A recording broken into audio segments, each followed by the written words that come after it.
Yanvar-may ayları ərzində işə götürənlər tərəfindən sosial xarakterli ödənişlər olan 378.300 manat vəsaitin işçilərə ödənilməsinin gecikdirildiyi müəyyən edilib. Bu barədə Əmək və Əhalinin Sosial Müdafiəsi Nazirliyi yanında Dövlət Əmək Müfəttişliyi xidmətindən bildirilib. Həmin vəsait işə götürənlər tərəfindən işçilərə ödənilibmi? Bu barədə indi detalları xüsusi müxbirimiz Fidan Mədətova çatdıracaq.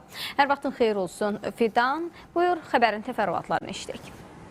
Salam, hər vaxtınız xeyir olsun. Bəli, Əmək və Əhalinin Sosial Müdafiəsi Nazirliyi yanında Dövlət Əmək Müfəttişliyi Xidməti tərəfindən bu ilin yanvar-may ayları ərzində işçilərə ödənilməsi lazım olan vəsaitin sosial ödənişlərdən söhbət gedir. Təbii ki, işə götürənlər tərəfindən ödənilmədiyi, yəni ödənişlərin gecikdirildiyi məlum olub və bununla bağlı Dövlət Əmək Müfəttişliyi Xidmətindən qeyd etdiyimiz kimi məlumat yayılmışdı.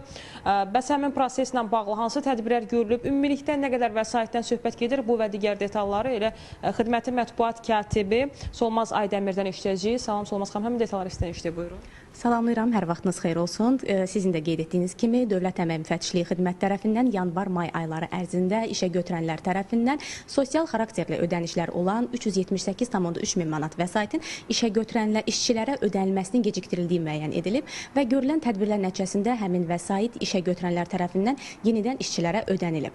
Bu vəsaitin 93% əmək haqqından, 7% isə müavinət, kompensasiya, zərərə görə ödənişlərdən ibarət olub. Müraciətlərin araşdırılması zamanı eyni zamanda Dövlət Əmək Müfəttişliyi Xidməti 53 işçinin əmək müqaviləsinə qanunvericiliyin tələbləri pozulmaqla xitam verildiğini də müəyyən edib. Xidmətin qanunvericiliyə əsasən gördüyü tədbirlər nəticəsində həmin işçilər yenidən əvvəlki işlərinə bərpa olunublar və eyni zamanda onu da nəzərinizə çatdıraq ki, əmək hüquqlarının pozulduğunu düşünən şəxslər Dövlət Əmək Müfəttişliyi Xidmətinə müraciət edə bilərlər. Təşəkkür ederiz Solmaz xanım, çatdığınız detallı informasiyalara görə və bəli bir daha vurğulamaq istəyirik ki, məhz bu ilin yanvar-may ayları ərzində işçilərə ödənilməsi lazım olan sosial ödənişlərin gecikdirildiyi müəyyənləşmişdi və bununla bağlı müxtəlif tədbirlər həyata keçirildi. Elə biz həmin detalları sizlə bölüşməyə çalışdıq. Hələ ki bizdə son informasiyalar bu qədər idi. Söz yenidən sizə ötürürük.